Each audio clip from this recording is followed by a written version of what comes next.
Avant de plonger dans cette histoire incroyable, pensez à vous abonner à la chaîne et à activer la cloche. Ici, chaque récit a quelque chose à dire, et vous ne voudrez pas en manquer un seul.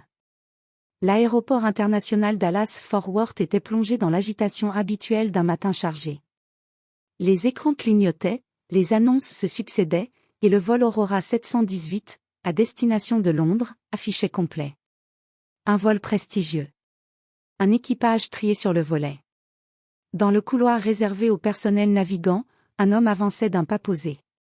Uniforme parfaitement ajusté. Casquette de pilote sous le bras. Galon impeccable sur les épaules. Son nom, Elia Carter. Sa présence imposait le respect, mais il n'en demandait jamais.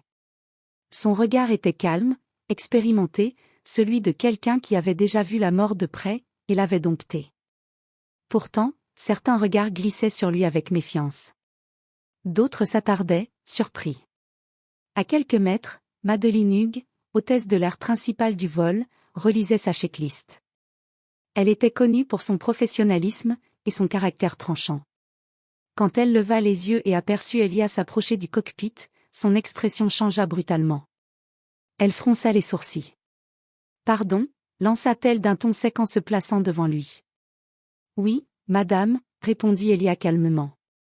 Elle le détailla de la tête aux pieds, s'attardant une fraction de seconde de trop. Le cockpit est strictement réservé aux pilotes et au personnel autorisé. « Je le sais » répondit-il simplement. Madeleine croisa les bras. « Alors pourquoi essayez-vous d'y entrer ?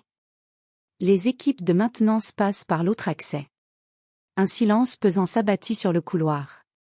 Deux stewards échangèrent un regard gêné. Un copilote, à distance, ralentit le pas, comprenant qu'une scène était en train de naître. Elia inspira lentement. « Je suis le pilote commandant de ce vol. » Un rire bref échappa à Madeleine. Un rire sans humour. « Ne me faites pas perdre mon temps. Le capitaine Blake arrive dans 10 minutes. Je l'ai rencontré personnellement. » Elia ne sourcilla pas. Il se contenta de hocher légèrement la tête. « Très bien. » Ce calme la déstabilisa, et l'agaça davantage. « Écoutez, » reprit-elle plus fort, attirant l'attention. « Je ne sais pas qui vous êtes, mais vous n'avez rien à faire ici. Sortez avant que je prévienne la sécurité. » Quelques passagers proches s'étaient arrêtés. Certains filmaient discrètement. Un malaise s'installait. Elia observa Madeleine sans colère, sans humiliation apparente. Mais dans ses yeux brillait quelque chose de plus ancien, une fatigue silencieuse. Celle d'un homme qui avait vécu cette scène trop souvent. Il se pencha légèrement vers elle et dit, d'une voix posée. « Madame Hughes, je vous suggère d'attendre l'annonce officielle. »« Comment connaissez-vous mon nom ?» siffla-t-elle. Avant qu'il ne puisse répondre, une voix grave résonna derrière eux. « Captain Carter ?» Tous se retournèrent. Le directeur des opérations aériennes, entouré de cadres en costume, s'avançait avec respect. « Nous vous attendions. Le conseil d'administration est déjà en visioconférence. Ils veulent vous parler avant le décollage. » Le visage de Madeleine pâlit. Le directeur se tourna vers elle, confus. « Pourquoi bloquez-vous notre pilote commandant ?» Le silence devint assourdissant. À cet instant précis, Madeleine comprit une chose terrible. Elle venait d'humilier l'un des pilotes les plus respectés de l'aviation moderne. Le silence qui suivit la révélation fut plus violent que n'importe quelle insulte. Madeleine Hughes resta figée, incapable de prononcer un mot. Son visage, d'ordinaire si sûr de lui, venait de perdre toute couleur. Autour d'eux, le personnel détournait le regard, certains par gêne, d'autres par peur d'être associés à la scène. Elia Carter, lui, ne souriait pas. Il ne savourait pas la chute de Madeleine. Il n'en avait jamais eu besoin. « Tout va bien », dit-il calmement au directeur des opérations. « Nous pouvons continuer la procédure normale. » Cette phrase simple acheva de briser Madeleine intérieurement. Il aurait pu exiger des excuses publiques. Il aurait pu la faire remplacer immédiatement. Mais il choisissait encore une fois le silence, un silence lourd, digne, presque douloureux. Alors que le groupe se dispersait, Madeleine sentit ses jambes trembler. elle se força à suivre l'équipage vers l'avion, la tête basse. Les passagers continuaient d'embarquer, inconscients que quelque chose venait de se fissurer profondément. Dans le cockpit, Elia posa sa casquette avec précision. Le copilote, Ryan Mitchell, un homme blanc d'une trentaine d'années, le regarda avec respect mêlé d'admiration.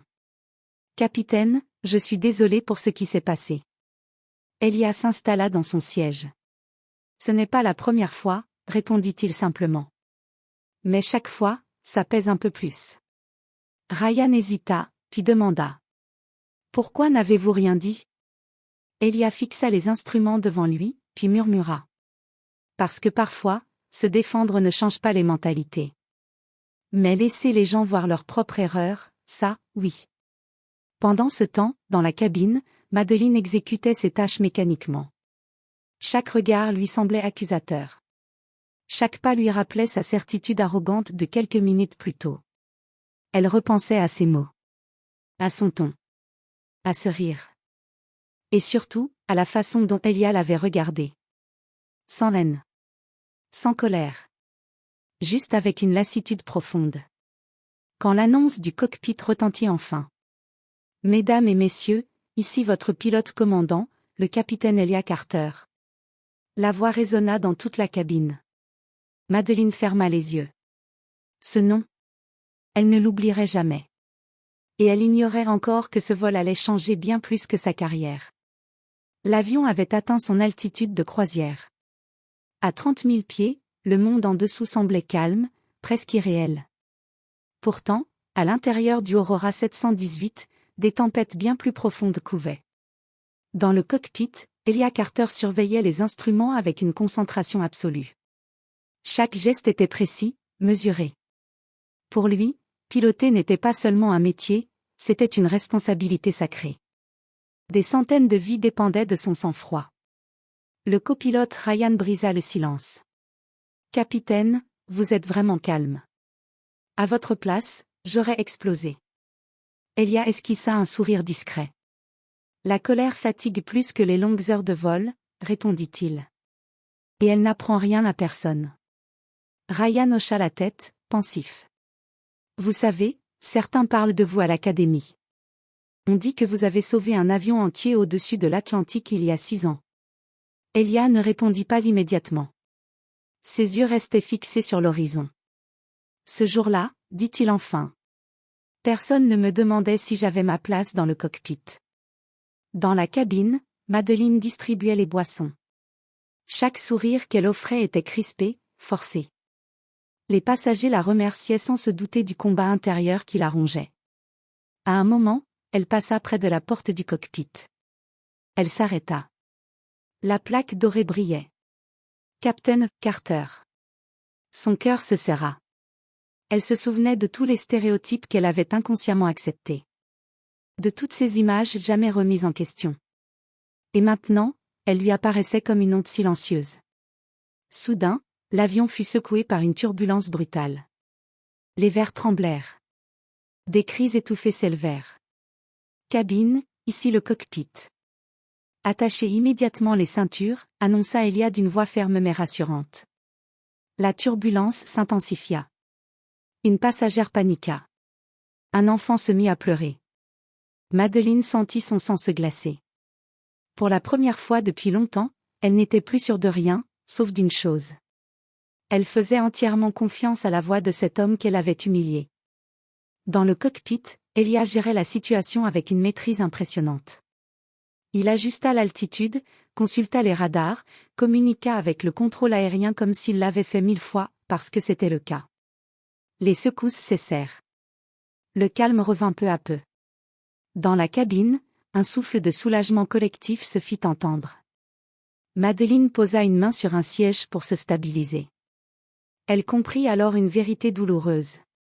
L'homme qu'elle avait jugé sans le connaître était celui qui venait de protéger toute leur vie. Et ce n'était que le début. Le vol poursuivait sa route au-dessus de l'Atlantique, enveloppé par une nuit profonde ponctuée de constellations. Les passagers s'étaient calmés, certains dormaient, d'autres regardaient un film, inconscients du combat intérieur qui se jouait chez une personne de l'équipage. Madeleine Hughes n'arrivait plus à se concentrer. Les images tournaient en boucle dans son esprit. Son rire, son ton sec, la dignité silencieuse d'Elia, puis cette voix calme qui avait traversé la cabine pendant les turbulences. Elle inspira profondément. Elle savait ce qu'elle devait faire. Et elle savait aussi à quel point ce serait difficile. Après avoir confié la cabine à un steward, elle s'approcha lentement de la porte du cockpit. Sa main tremblait légèrement lorsqu'elle frappa. « Entrez », répondit une voix posée. Le cockpit baignait dans une lumière douce. Elia était concentrée, Ryan à ses côtés. Tous deux levèrent les yeux. « Capitaine Carter », commença Madeleine, la voix hésitante.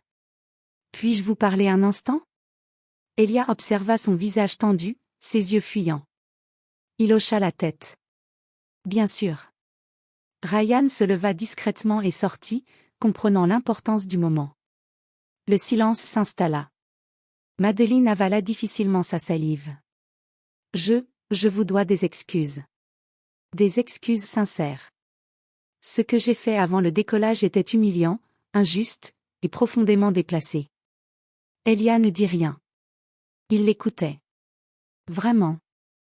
Je me suis basée sur des préjugés, poursuivit-elle, la voix brisée. Et aujourd'hui, j'en ai honte. » Elle releva enfin les yeux. « Vous auriez pu me faire renvoyer. Vous ne l'avez pas fait. Pourquoi ?» Elia se tourna légèrement vers elle. « Parce que je ne pilote pas pour prouver que je mérite ma place, » dit-il calmement. « Je pilote parce que je la mérite déjà. » Ces mots frappèrent Madeleine de plein fouet. « Toute ma carrière, continua-t-il. J'ai croisé des gens qui doutaient avant même de connaître mon nom. Si je me battais à chaque fois, je n'aurais plus la force de faire ce que je fais le mieux, protéger des vies. » Des larmes montèrent aux yeux de Madeleine. « Je veux changer, murmura-t-elle. Pas seulement pour vous, mais pour moi. » Elia hocha lentement la tête. Le changement commence toujours par un aveu. À cet instant précis, Madeleine comprit que cette conversation ne la libérait pas. Elle la transformait. Et quelque part au-dessus de l'océan, à mi-chemin entre deux continents, une conscience venait de s'éveiller. Le jour commençait à poindre à l'horizon lorsque le vol Aurora 718 amorça sa descente vers Londres Heathrow. La lumière dorée du matin baignait le cockpit, révélant les traits calmes et concentrés d'Elia Carter. Dans la cabine, Madeleine observait les passagers encore assoupis. Elle n'était plus la même femme qu'au départ. Quelque chose s'était brisé en elle, pour laisser place à autre chose. Une lucidité nouvelle. Une humilité qu'elle n'avait jamais vraiment connue.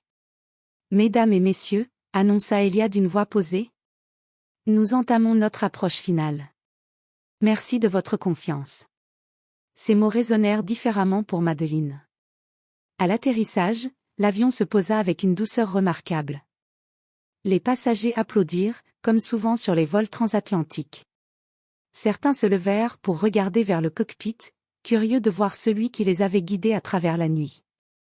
Une fois les moteurs coupés, le directeur des opérations européennes monta à bord, accompagné de 2 cadres supérieurs. « Capitaine Carter », dit-il avec respect. « Le Conseil souhaite vous féliciter personnellement. » Madeleine observa la scène, le cœur serré. « Vous ne l'avez peut-être pas su », poursuivit le directeur en s'adressant à l'équipage.